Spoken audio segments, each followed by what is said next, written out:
My brothers, my sisters, I come not with the ease of silence, but with the thunder of truth. We have sung the songs of Zion, lifted our hands in the sanctuary, dropped our coins in golden plates and called it holy. But what if, just what if, that which we thought was sacred was built on misunderstanding?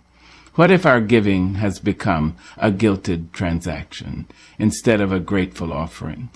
I say to you now with trembling voice and upright spine, tithing is not salvation. Tithing is not holiness. Tithing is not righteousness. It is not a command to the broken widow. It is not a demand to the mother with 3 jobs and 4 mouths to feed. God does not auction blessings. He does not trade miracles for money.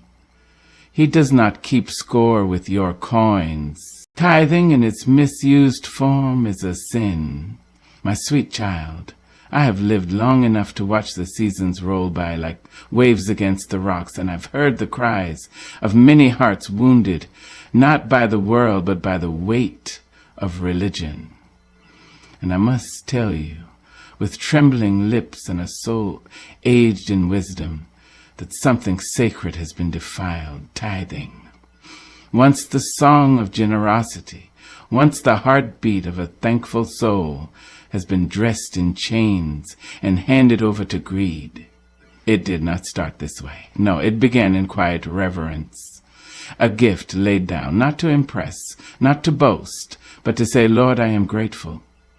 It was the fruit of fields, the sweat of labor, the harvest of love. It was a man giving, not because he had to, but because he wanted to, because his heart beat with the rhythm of divine appreciation. Time has a way of changing the hands that hold holy things. Now I have seen with eyes both weary and wide open how this beautiful act has been twisted. No longer a gift, no longer a love letter to the Lord.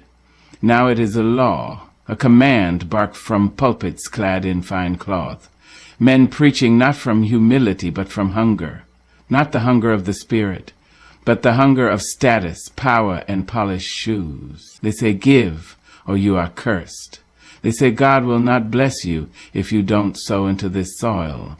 They say, 10%, or else you are stealing from God himself.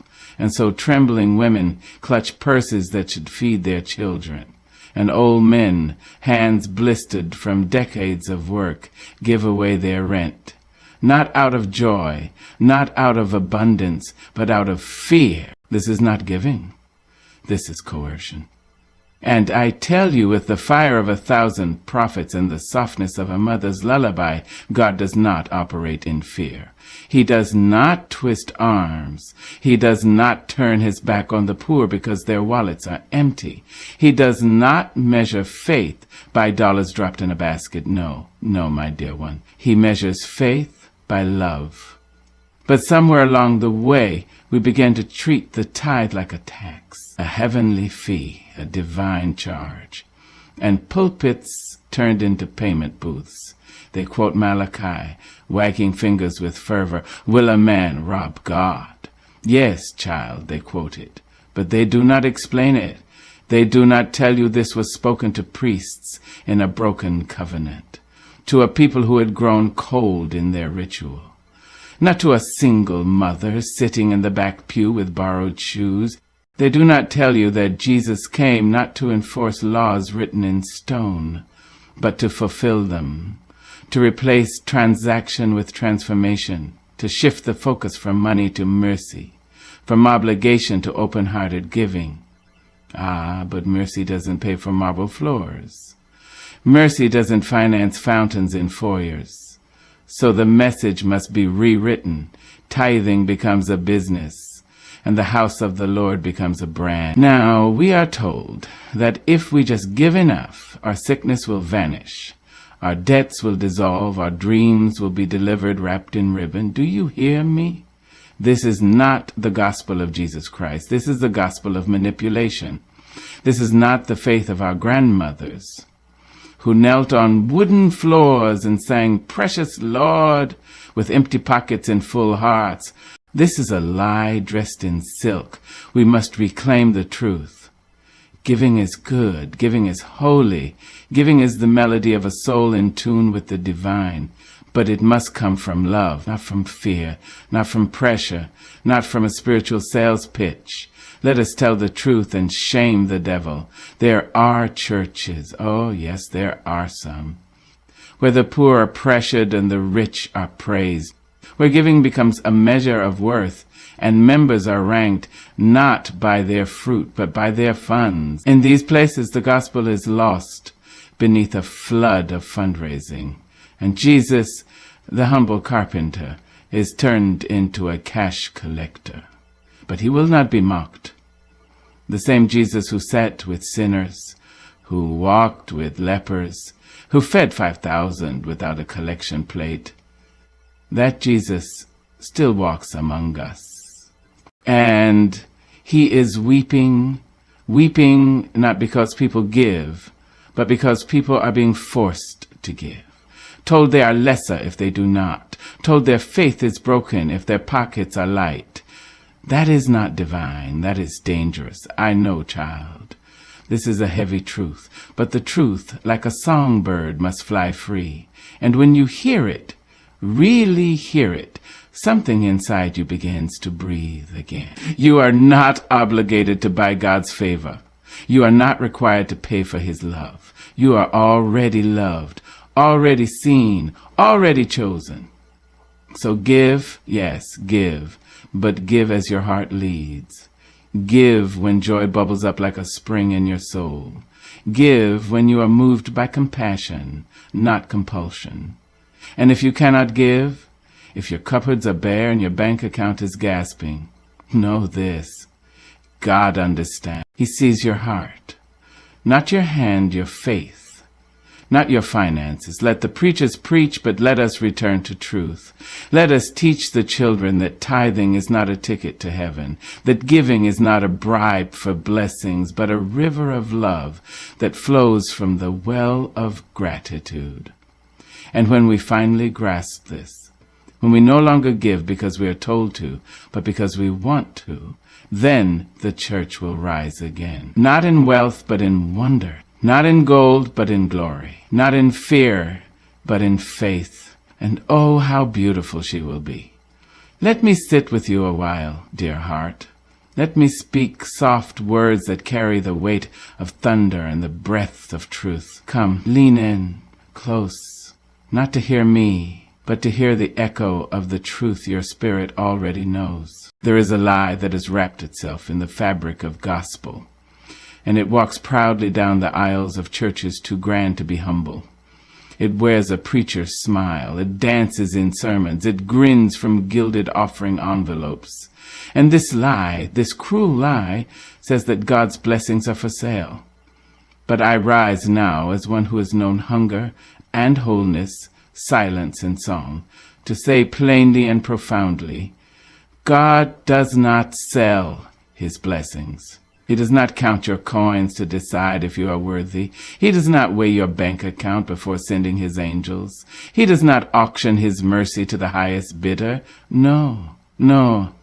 The God I know, the God who woke you up this morning, who clothed your soul in grace and kissed your breath back into being, he is not a merchant. He is not a peddler of miracles. He is not a business partner waiting for your investment before he performs his wonders. But we have made him look like that, haven't we?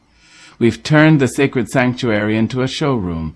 We've hung up blessings like garments with price tags. We've said, if you give this amount, God will heal you. If you sow into this ministry, your child will return home. If you tithe faithfully, God will break every chain. And though those words may sound sweet, their roots are bitter. Because what happens, child, when the woman with nothing to give falls sick? What happens when the man who gave his last still loses his job? What happens when the desperate mother gives the little she has and still watches her son drift away? Do we say God ignored her because her envelope was too light? Do we say her faith was too small, her giving too sparse?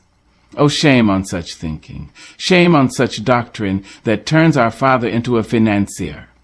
God is not a vending machine. Drop in $1, get your miracle. He is not your landlord. Pay your tithe or be evicted from his favor. He is not waiting in some high office, tallying your generosity like a taxman. He is a father, and a father gives because he loves. A father blesses because it brings him joy. A father does not withhold hugs until a child pays rent.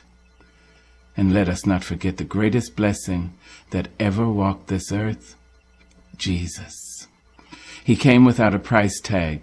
He healed without a donation. He fed without asking for a fee. He wept, bled, and died, not for the wealthy, not for the tithers, but for all. There was no toll to touch the hem of his garment. There was no offering required to break bread with him. He gave freely, openly, lavishly, because that is the nature of grace. And yet how far we've drifted from that holy truth. We've told people that if they don't tithe, they're cursed. We've scared the elderly into giving what they don't have. We've guilted young believers into emptying their wallets so they can activate their blessing.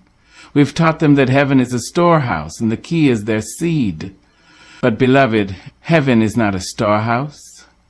Heaven is a home. And in a home, blessings flow not because of what you bring, but because of who you are to the one who owns it. You are God's child. And his love is not a contract, it's a covenant. His blessings are not bought, they're breathed. Not earned, they're given. Not priced, they're priceless. Now hear me, I do not say this to discourage giving. No. Giving is beautiful. Giving, when it springs from the well of gratitude, is a holy thing. Giving, when it flows like a river from a thankful heart, is music to God's ears. But giving must never be manipulated. It must never be twisted into a tool of shame or fear. It must never be the bait in the trap of false doctrine. I've sat in churches where the man behind the pulpit said, if you don't give right now, you're blocking your own blessing. And I watch widows whisper apologies as they place their last coins on the altar. I saw children look at their mothers with hungry eyes, while preachers promised miracles in exchange for money. And my heart broke, because I knew then, as I know now, this is not God. God is not that cruel. God is not that petty. God does not require payment to move in your life. He is moved by compassion. He is stirred by faith. He is present in your pain, whether you are rich or poor. Let the rich give, yes. Let the blessed pour out their blessings. But let no man, no woman, make you feel unworthy of God's goodness, because your pockets are light, because your heart is what God sees, and your faith is what he responds to, and your need is what draws him close.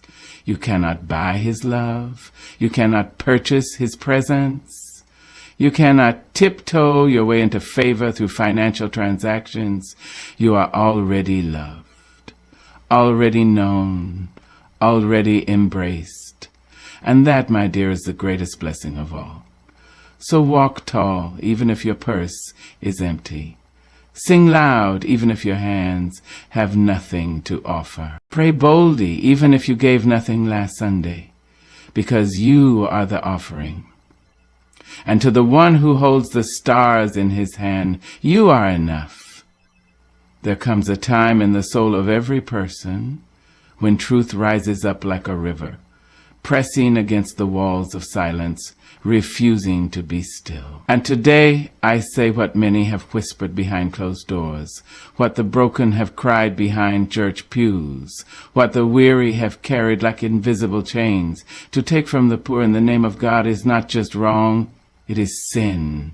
It is sin dressed in robes and collars. It is sin hiding behind pulpits and titles. It is sin with a Bible in one hand and a basket in the other, demanding sacrifice from those who barely have breath. I've walked the streets where grandmothers held empty purses but full hearts, and still felt ashamed because they had nothing to give on Sunday morning.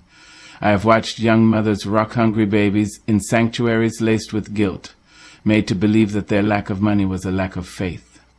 And I have seen men in fine suits preach prosperity while widows in tattered coats shivered in the back row. This, child, is not the church Jesus built. The Christ I know did not build a kingdom on the backs of the poor. He walked among them, sat with them, broke bread with them, and when the woman with 2 small coins dropped her offering into the temple treasury, he did not exalt the amount. He exalted the heart. He didn't demand more from her. He didn't pull her aside and tell her, "You're robbing God." He honored her sacrifice, then walked away with his hands still open, still giving, never taking. But today I have seen a different spirit moving through the church, a spirit that does not come from heaven. It is the spirit of exploitation. It twists Scripture like a wet rag and wrings it out over dry souls, desperate for hope. It tells the struggling man, if you don't tithe, your life will fall apart. It tells the hurting woman, God won't heal your child unless you give. It sells fear with a smile. It packages shame in gold-trimmed offering envelopes. And all the while, God weeps. Oh yes, he weeps, because the same God who fed Elijah by the brook, the same God who turned 2 fish and 5 loaves into a feast, the same God who told the rich young ruler to give to the poor, not to the temple coffers, but to the poor, is watching us now, and he sees what we have become. He sees churches with $1 million sound systems while people outside the door are starving. He sees pastors driving cars that cost more than homes while single mothers count pennies for bus fare. He sees building funds that never build anything but pride. And he asks, where is my love? Where is my justice? For what kind of house is this where the broken must pay to be healed? What kind of table is this where the hungry must sow a seed before they're fed? What kind of faith is this where mercy has a price tag? It is not the gospel. It is not grace. It is not God. It is robbery. It is spiritual abuse. And it is sin. But you must understand, this sin is slick. It is clever. It wears the perfume of tradition. It sings in perfect harmony with choir voices and blends in with holy hands raised. It knows how to disguise itself as blessing and favor and prosperity. But peel back the layers, and you will find it feeding on the desperation of the poor. You will find it taking from those who came to receive. You will find it demanding bread from those who have none. And let me tell you something, my darling. God is not pleased. He is not honored when we pressure the poor to give what they do not have. He is not glorified when we turn giving into a test and not a testimony. He is not worshipped when pulpits become podiums for profit. He is found in the small, quiet acts of love, the whispered prayer over a grieving widow, the hot meal given without expectation, the open arms that say, come sit and rest. You owe me nothing. That is the kingdom. That is the gospel. That is the heart of God. We must return to the truth. We must stop measuring devotion by dollars. Stop equating spirituality with spending. Stop manipulating the vulnerable in the name of ministry. Because when the church becomes a place where the rich are celebrated and the poor are shamed, we are no longer the body of Christ. We are just a business. And God did not send his son to build a corporation. He sent him to save souls. I remember an old woman in Georgia. Her name was Miss Lily. Didn't have much but a tin roof and a gentle smile. She walked to church every Sunday in shoes with worn-out soles. But her spirit was rich with kindness. And one day I heard a preacher say, if you don't give, you're cursed. Come close, dear one. Sit in the quiet where the Spirit speaks, not in thunder, not in applause, but in the hush of understanding. I want to take you back, not just through pages of Scripture, but through the footprints of a man who walked dusty roads, not marble halls. A man who wore no robe of riches, who held no ledger in his hand. His name was Jesus. And child, hear me well. Yes, he taught. Yes, he healed. Yes, He fed the thousands. Yes, he raised the dead. Yes, he changed the world. But not once did he ask for a tithe. And if that startles you, good, it should. Because the truth has a way of shaking the walls we've built around comfort. It stirs us like wind through dry leaves. It calls out across generations, saying, return to the way of love. Return to the way of truth. Jesus, our teacher, our Savior, our soul lifter, he didn't stand at the entrance of the synagogue with a basket. He didn't charge a coin to touch his robe. He didn't set a price for his miracles. He didn't say, blessed are the tithers. He said, blessed are the poor in spirit. He didn't say, give 10% and I'll give you favor. He said, freely you have received, freely give. You see, when Jesus looked upon the crowd, he didn't see pockets. He saw people. He saw hunger in their eyes, not just for food, but for kindness, for compassion, for something real in a world that had turned holy things into currency. Oh, the temple in those days was much like the churches of today, full of tradition, full of rules, full of money changers who thought God lived in gold. And Jesus, he didn't just avoid their ways. He overturned their tables. He turned their prophets into dust. He stood in righteous anger and declared, you have turned my Father's house into a den of thieves. He didn't say that to the sinners outside. He said that to the leaders inside. Jesus was no fundraiser. He was no treasurer. He wasn't a religious businessman. He was a servant. He didn't build his ministry on donation. He built it on devotion. He didn't live in a mansion. He had no place to lay his head. He didn't own a horse or a chariot. He walked. And when he entered Jerusalem, he came on a borrowed donkey. Yet even with nothing in his hand, he gave everything. So why then have we made ministry into money? Why have we crafted a gospel that depends on cash instead of compassion? Why have we made the tithe the measure of a man's faith, when Jesus himself never asked for it? I've seen it, child. I've seen the guilt, the shame, the fear that says if I don't tithe, I'm cursed. I've seen the preacher pounding the pulpit, declaring promises with a price tag. Give, and you'll be healed. Give, and you'll be promoted. Give, and God will move. But let me tell you something tender and true. God does not move by money. He moves by mercy. He moves by grace. He moves by the cry of the heart, not the clinking of coins. Jesus proved it with every step. He saw a widow give 2 mites, just 2, and he said she gave more than all the rich men combined. Why? Not because of the amount, but because of the love behind it. He healed 10 lepers and asked for no offering. He fed the 5,000 and passed no plate. He brought Lazarus back from the dead and never said, sow a seed first. Because to Jesus, giving was never transactional. It was transformational.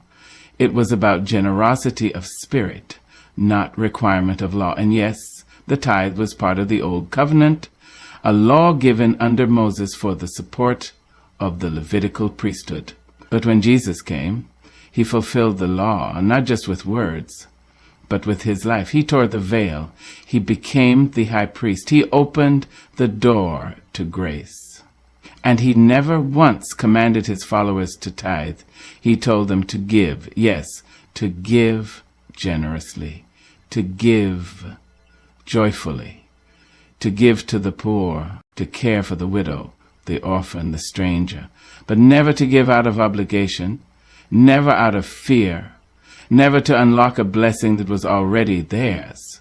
You don't need to buy what God already gave. You don't need to pay for what Christ already paid. You don't need to tithe your way into favor when you are already loved. So let us ask ourselves with courage and honesty, if Jesus didn't collect tithes, why are we doing it in his name? If he never taxed the broken to receive his love, why are we taxing the poor to maintain our buildings? If the Savior served without price, Why do we place price tags on everything sacred? Could it be perhaps that we have traded the simplicity of Jesus for the complexity of systems? Could it be that we have drifted from the gospel and wrapped ourselves in the comfort of control? Ah, child, the truth can be uncomfortable, but it is also freeing, because when we release ourselves from the burden of legalistic giving, we begin to walk in the joy of true generosity. We no longer give to be seen. We give because we see. See the needs of others. See the beauty of sharing. See the God who gave us everything with no conditions. Jesus never collected tithes because he wasn't building an empire. He was building a kingdom where the poor are blessed, where the meek inherit the earth, where the humble are exalted, and where love, not law, leads the way. So let the churches teach giving, not out of duty, but out of delight.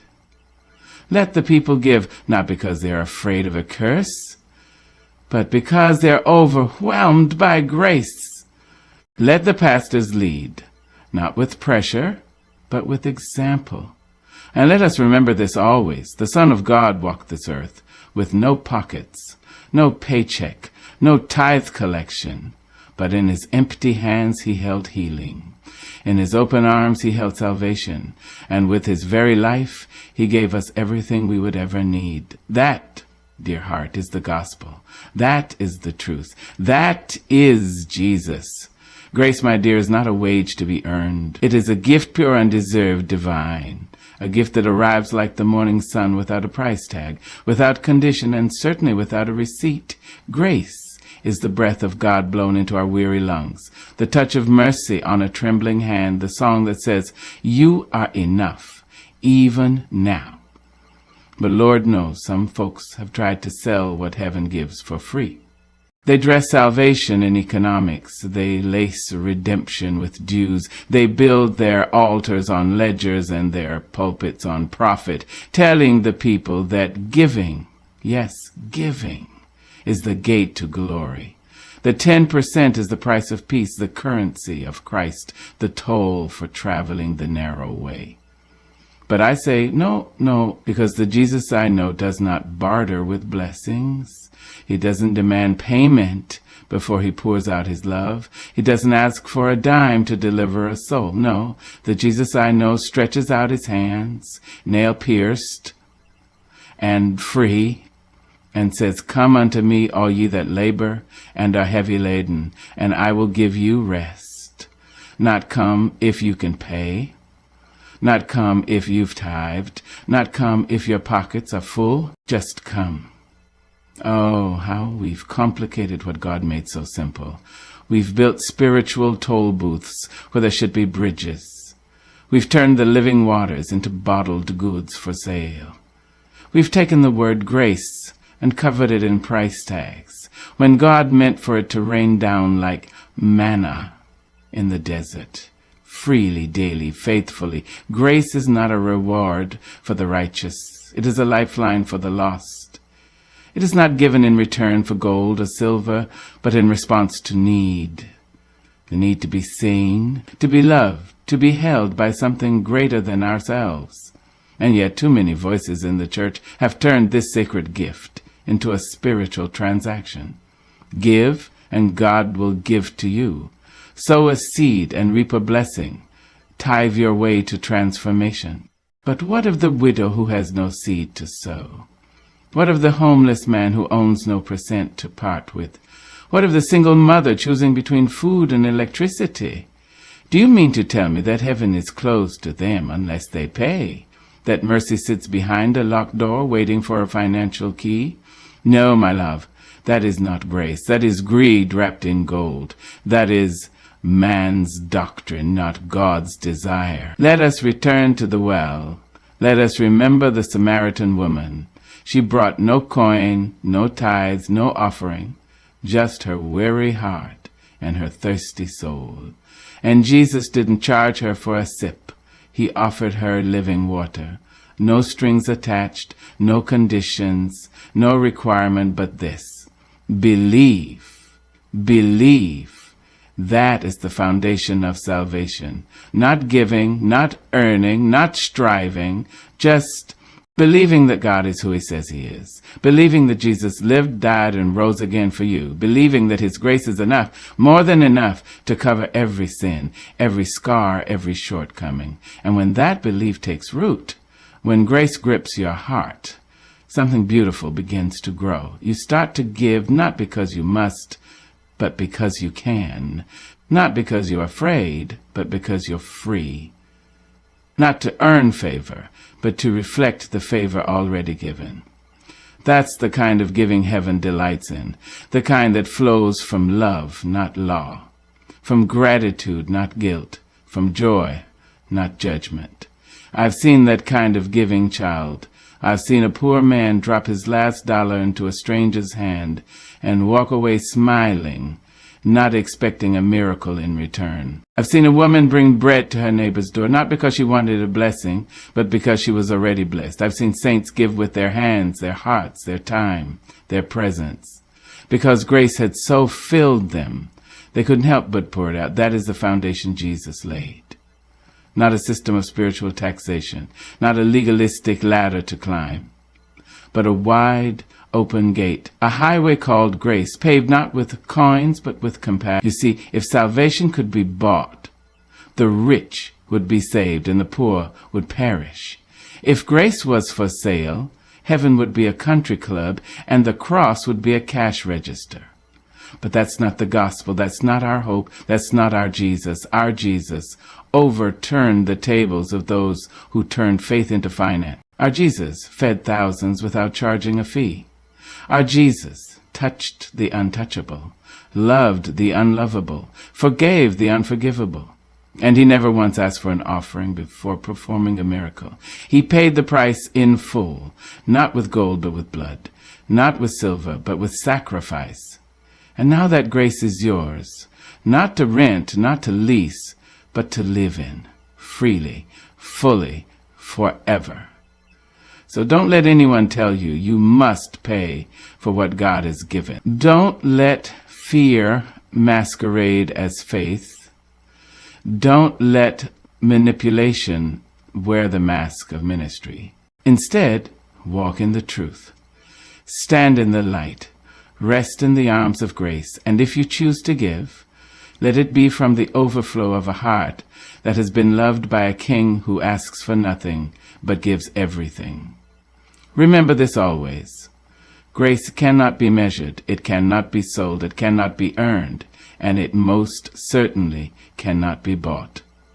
It is the gift of God, for the broken, for the weary, for the poor, for the rich, for you, for me. And that, child, is the only foundation strong enough to save a soul.